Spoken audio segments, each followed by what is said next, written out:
Hello everyone, my name is Johnquixote, and welcome to the Misadventures of a First-Time DM.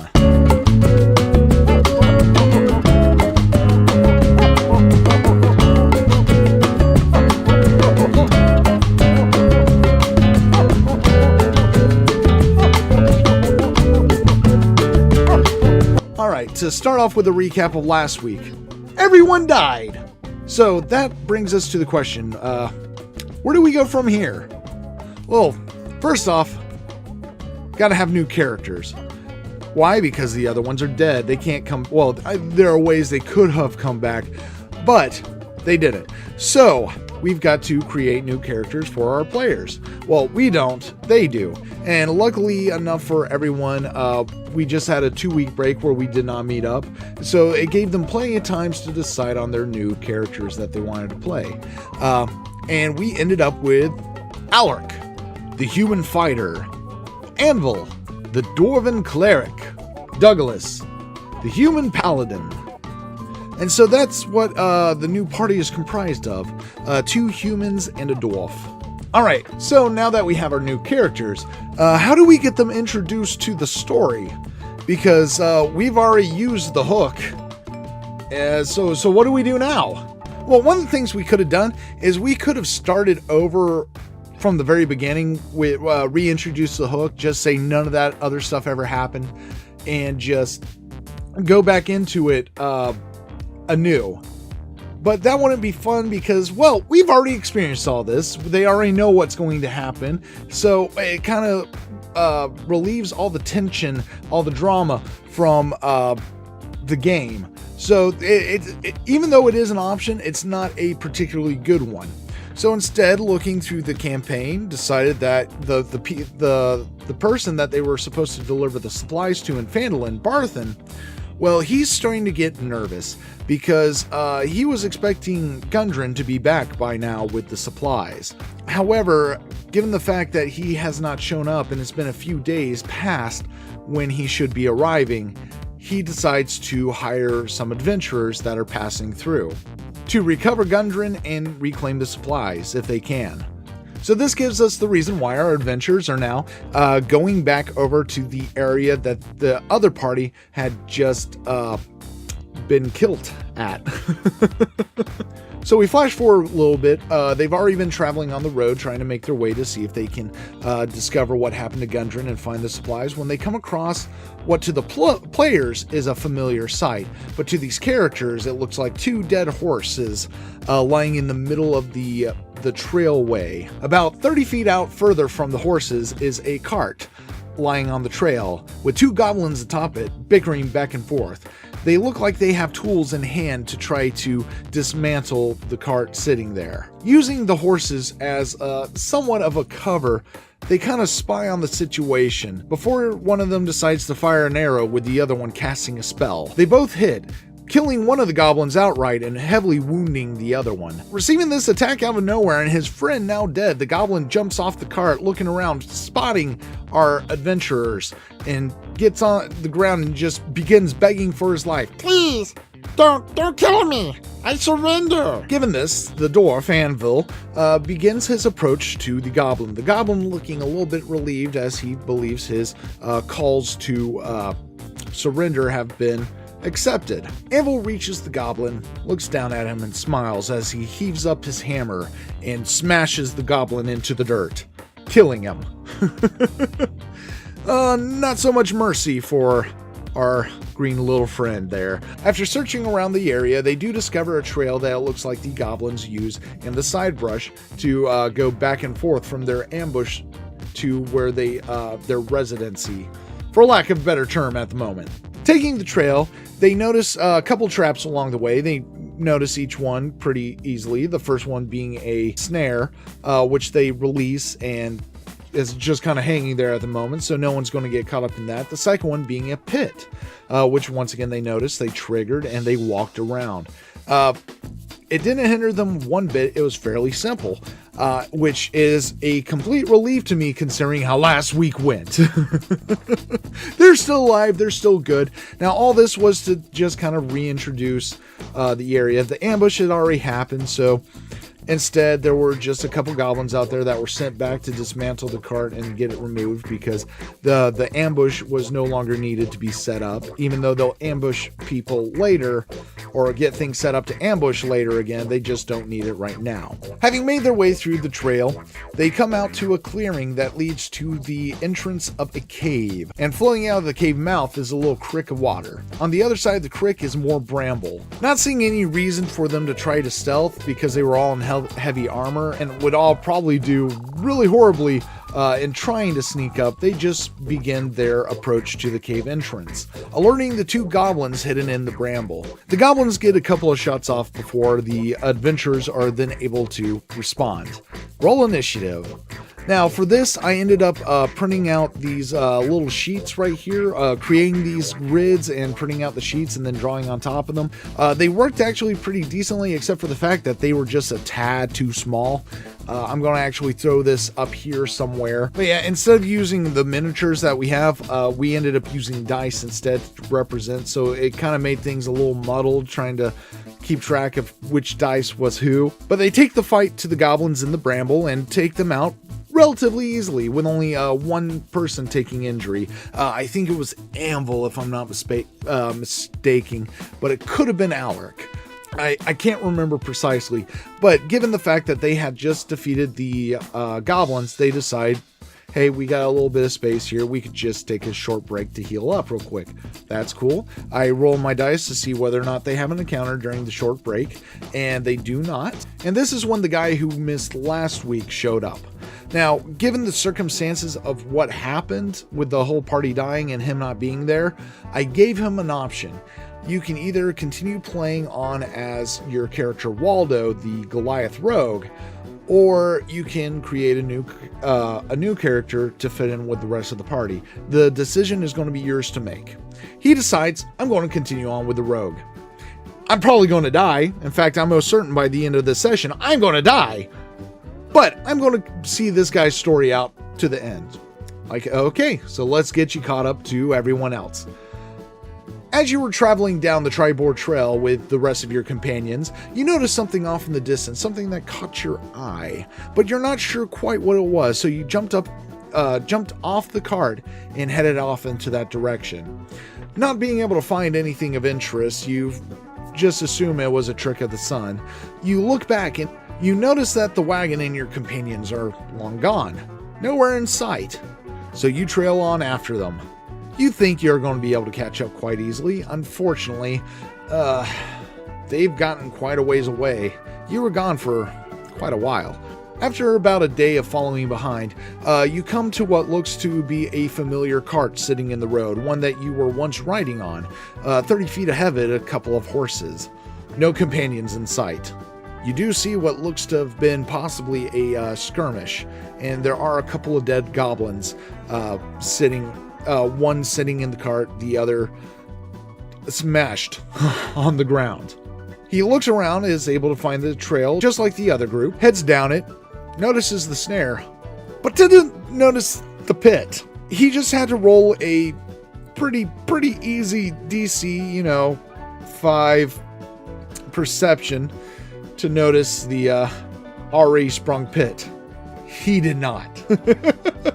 I probably should have gone with a passive perception, but this made things all the more funnier when he rolled a 1 and did not notice the pit as he walked right into it, falling down, taking 1d6 points of damage.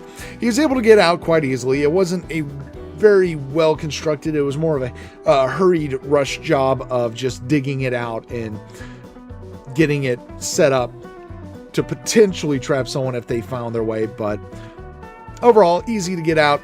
It was just hilarious. So after walking about 5 minutes later, he comes to the clearing just like the other group. However, he doesn't notice the other group. And once again, remember, this is the Goliath that is always stealthed.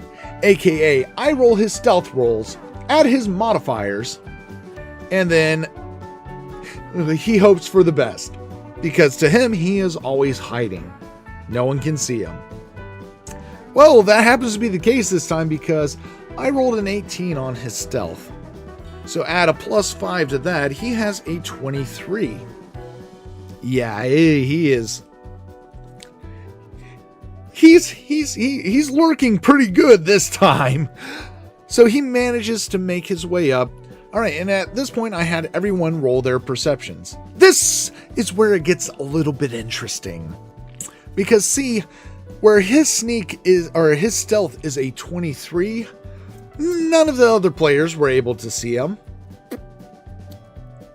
And even though the other players were not even trying to hide, once again for perception, he rolled another 1!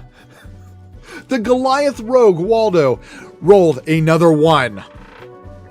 So, essentially what we have here is two parties simultaneously missing each other as they directly almost pass one another. So the group in the bramble do not notice as the Goliath kind of sneaks by, looking into the entrance of the cave. Do I find anything that looks like my companions might have been by here? You know what? You do notice that there is a familiar looking book laying in the creek, in the water, opened up and face down with the water rushing past. Well, okay, I'm going to go in, I'm going to pick up the book, and I'm going to look at it. Does it look familiar? Yes, it looks exactly like the one that your Kenku friend was carrying. So they've been here. In a sense, yes. And it was around this point where not the party in the bramble that noticed the Goliath splashing in the water, but all of a sudden there's barking sounds and howling coming from the cave adjacent to where the Goliath currently is. Something knows he's there, and unfortunately for him, the party now knows that, well, there's wolves howling at something. Wonder what could it be? Waldo freezes in the water. The party looks up and they see him standing there, suspiciously, in the cave that they're about to enter that they know is filled with goblins. Who could this person be? Well, Anvil, trying to find out, picks up a rock, bounces it in his hand a couple times, chunks it at the Goliath. Plunk. It misses but hits the water, alerting Waldo to the fact that something seems to be there. I'm going to stay frozen for the moment. Anvil chunks another rock. Plunk. Once again hitting the water.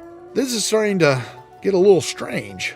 It's almost like something knows I'm here besides the wolves. At this point, Anvil, having missed twice, casts light on the stone that he's now holding it and tosses it to Elric, who, by the way, has the Tavern Brawler feature, which, if you don't know what Tavern Brawler does, one of the main effects of it is the fact that it allows you to use improvised weapons. So any item that you can pretty much come across turns into what is a improvised weapon. So instead of it being a flat 1 damage or a flat d4 divided by 2, it now becomes a d4. And I believe plus your modifier. I could be wrong, but I believe plus your modifier. So yeah, so now he, with this little pebble, if he throws and makes contact, he's doing 1d4 plus modifier damage. Trying to see what has been plunking in the water behind him, Waldo begins to turn around just as Alaric tosses the stone in his direction. Just as Waldo gets a good look at what is going on, a glowing stone flies directly into his forehead, wounding him. Oh, what was that? Having just been nailed in the head, Waldo doesn't know exactly what to do. He sees these 3 strangers in the brush behind him who he didn't notice before. Who are y'all? What was that for? We could ask you the same thing. We don't know anything about you. Well, me and my companions, we were tasked with delivering supplies for a dwarf. Do you have any proof of that? No. What are you doing here anyways? We were hired by the man that was supposed to be receiving those supplies. that your supposed group had lost. Anyways, do you have any proof to show us that you are who you say you are? Because after all, you are highly suspicious the way you're lurking in that cave filled with those goblins. How do we know you're not with them? I don't know. I don't have anything to show you. Well, then get lost.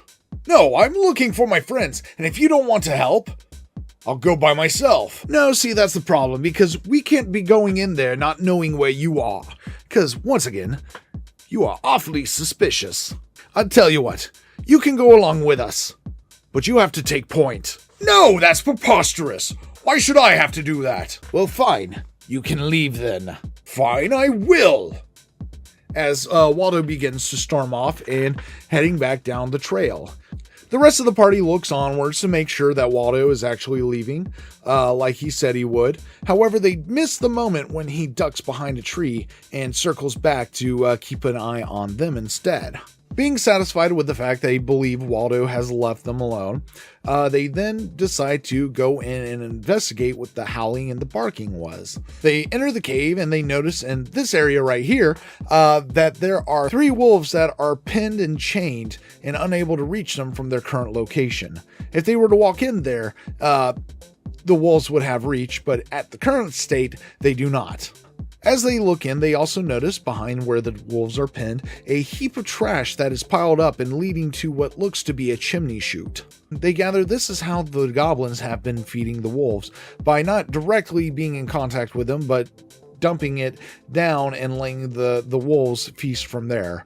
However, just in general, that's where they were throwing all their trash. At this point, they want to try to figure out a way to get in there to investigate the scene further, without being in direct conflict with the wolves. At this, Alric decides, hey, you know what? We killed a couple goblins. How about we use them and see if we can feed it to the wolves? Maybe settle them down some. So he goes out there, grabs the goblin. One of the goblins comes back in and hurls the body at the wolves. The wolves begin to just rip right into this dead goblin. They don't care that it's one of their former masters. They don't care that it's a goblin. It's food. It's dead. So after sinking into the goblin fairly well, I'd hate to be that goblin.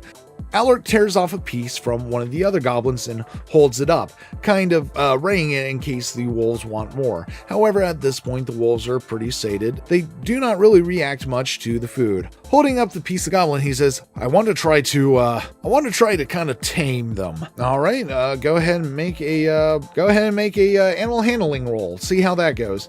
He rolls it. It was pretty well successful. I think it was somewhere around like an 18 or 19.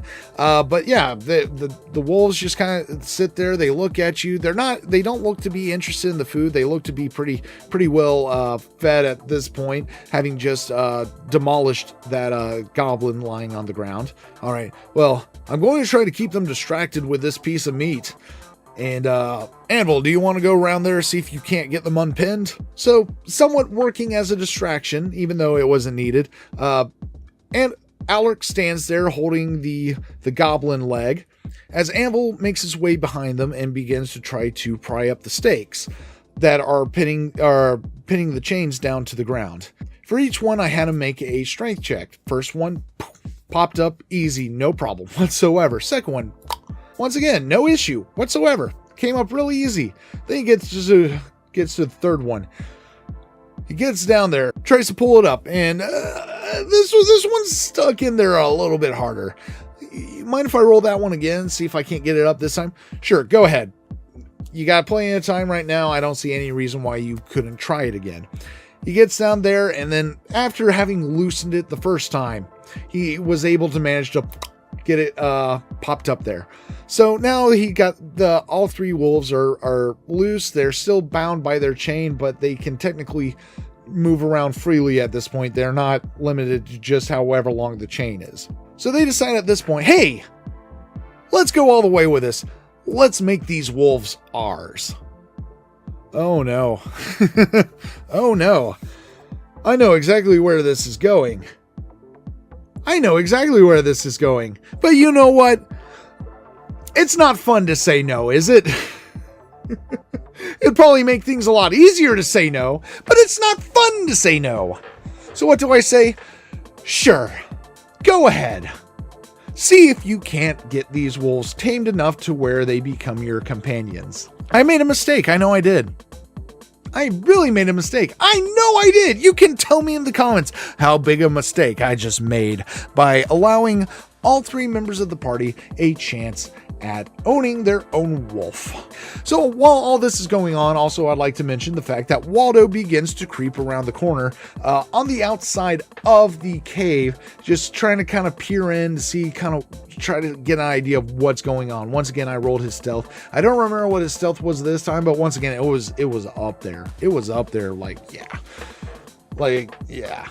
So I begin to have the other group begin doing their animal handling checks, which all of them did super amazing. Like the first 2, Anvil and Douglas, both I believe made above 20 on their animal handling check. Alaric had a little bit more trouble with his the first time he rolled. No. He just still sits there laying unimpressed, just kind of looking at you like, what are you trying to get me to do? But he asked, do we have time? Can I try this again? I was like, sure, yes, you have time. Honestly, right now, you have all the time that you could possibly want. So it might change later on in the future, but right now, go ahead. Once again, another roll, I believe it was over 20. Okay, yeah, being a little stubborn at first, he begins to warm up to the idea of working alongside you. I didn't quite use those terms, but it's essentially what it boils down to. So now the party has wolves. All 3 members besides Waldo has a wolf companion. With this trend, they now have wolves that are leashed with a 15-foot chain. They all decided they kind of wanted their chains to be a little bit shorter, only have a 10-foot reach instead of a 15-foot reach. So Anvil takes out his anvil. I remember it was kind of ridiculous what he was carrying, but he was carrying something that allowed him to basically use his hammer and a baton and basically try to snap the chains to make them 10 feet instead of 15 feet. He manages with the first 2 relatively easily, and then once again we get to the third one. It always seems to be the third one. I don't know what's up with that, but it always seemed to be the third set of rolls that just would not work for the party tonight. But gets to the third one and whacks it. No, it did not break. You mind if I try that again? Yes, you can try it again. Go right ahead. I'm pretty sure you'll get it this time. No. Once again, it did not break. He just hands it back to him and goes, I don't know what's wrong with it, but I can't get it to break. So at that moment, I made what I'm pretty sure is going to be another huge mistake. I mean, I already gave them wolves. Why not? Yeah? Unbeknownst to them, they now also have in their possession a 15-foot magic item. Yes, I decided to make the chain a magic item. But back to Waldo. Because the rest of the party did not notice that they had a peeping Tom spying upon them. However, they now have 3 wolf companions that have advantage on any auditory or smelling. Any checks made that basically utilize their smell or their hearing, they have advantage on. So you have 3 wolves that have advantage on a perception check for Waldo. Which Waldo, once again, like I said, I rolled really high for his stealth. It did not stand up against 3 wolves with advantage on perception. So the wolves begin to growl and snarl in the direction of Waldo. Not knowing what to expect, the group of Anvil, Alaric, and Douglas release the wolves. Seeing these wolves approach, Waldo realizes, he's in trouble. I better get out of here. But before he could get far enough away, The wolves overtake him, the first one pinning him to the ground. Another thing about wolves, if they successfully make an attack, whoever got hit must make a DC 11 dexterity saving throw. He did not make a 11 dexterity saving throw. He failed it. He failed the dexterity saving throw. So not only did he just get attacked by a wolf, the wolf is pinning him to the ground. He cannot get up. He cannot get away. Why? Because there is another wolf before he can take a turn that lunges at him and begins gnawing at his shoulder, reducing him to 0 hit points. He is now unconscious, lying on the ground. Thankfully for him, the party at this point is able to get out there, see that it's Waldo on the ground, and they begrudgingly let the wolves, stop the wolves from their attack. Because if they let them continue on, it would have pretty much been a coup d'etat. Is that the right word? Instant kill. He would have been dead if they continued on their attack. So they called off the wolves responded, and they have in front of them a unconscious, bleeding Goliath. They stabilize him and then haul him back into the wolf pen, and then begin discussing what should we do about him. Clearly he's following us. He wasn't trustworthy enough to just go away. He wouldn't take the offer of taking lead and us going with him, so we can't trust this guy. Let's see if we can't find out more about this guy. And so they start rifling through his stuff. The first thing they come across is his thieves' tools. To which Anvil goes, "See? Yeah. Next thing, disguise kit. See? More and more. I don't trust this guy." And who could blame him? A shadowy robed Goliath who smells of the city? Trash. So yeah, discussing what they should do since still have nothing on him to corroborate his story, which we do kind of rectify with potentially rectify with giving him a chance next week. I'll go into more about that in a second. But they decide we can't trust him. We don't know what to do about him. We're not going to bring him back. He's stabilized. Let's throw some, let's manacle him, pin him to the ground, both his hands and his feet, and then we'll throw trash over him and we'll come back to him later. This seems reasonable enough.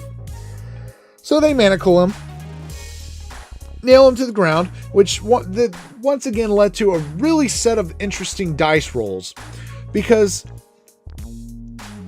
the pinning his hands to the ground, the dwarf rolled a natural 1. So even though it looked like it was in there, could have sworn it was in there. It was so loose that literally, once the Goliath woke up, he'd be able to get him up pretty much instantaneously without any resistance. All right, so now we just need to pin the feet to the ground. And at this, he rolls a natural 20. He crits in the opposite direction for nailing his feet to the ground. So where his hands are pretty much free to just move around, his feet ain't going nowhere. How? How does this happen? And then they proceed to cover him up with the garbage. At this point, we called it for the night, and we would pick up again next week. With several of the people saying, hey, you know what? Shouldn't we give him some sort of chance to have one of the invoices? Wouldn't he possibly be carrying one of the invoices? Which I said, maybe. I kind of was going with the idea that the Kenku was carrying the invoices since he's the one who made them. So I'll tell you what, next week we'll give him a 50-50 shot, maybe a little bit better than 50-50. Next week when we reconvene, he'll roll the dice. If he gets a 10 or higher, he'll have one of the invoices on him. If he rolls a 9 or lower, he does not. So we will get that rectified next week. So that leads us to the end of session 2, the new party. This has been a wild ride so far, and I'm pretty sure it's just going to get more and more wild from here because, like I said, not only do they now have a pack of wolves, they also have a magic item that they don't know about yet. Yeah! So So tell me down in the comments exactly how screwed have I made things for myself. Because I'm really interested. Because once again, it's the guy who has the Tavern Brawler feat, by the way, who has the unbreakable chain, the 15-foot unbreakable chain that he can use as an improvised weapon. Just let that sink in. Just let that sink in. So yeah. But anyways, that's going to do it for this week. Like I said, let me know your thoughts down in the comments. I'd love to hear them. Let me know where you think this is going to go for next week. And as always, I hope you have a wonderful day. And I'll see you in the next video. Bye!